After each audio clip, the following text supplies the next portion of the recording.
A million-dollar question for parents. Why do teens act the way they do? 14, 15-year-olds will do things that make their 6-year-old siblings cringe in disbelief. The teens in your home are in a state of, their brains are in a state of reconstruction.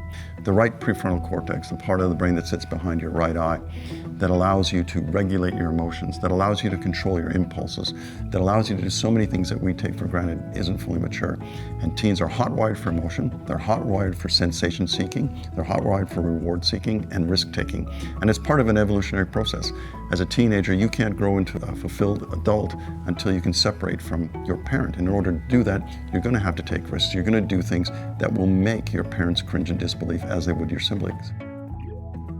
Probably one of the most difficult things for parents is the knowledge that their teenagers are going to make mistakes, but we have to be able to support them and help them learn from those mistakes. The best advice I can give to parents more than anything is always make sure that your emotional health is calm and you feel safe in yourself.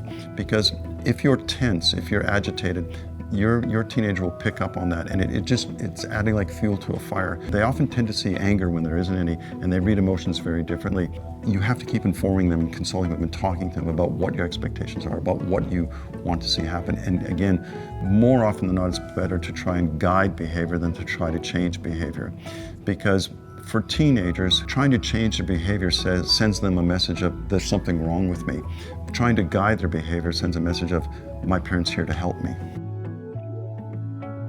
It's really important to remember that person in front of you that is frustrating you is a beautiful human being and is not there to make your life miserable, but is actually just trying to get through life the best they can. Somewhere inside that teenage body is that child that you had years ago that will reemerge.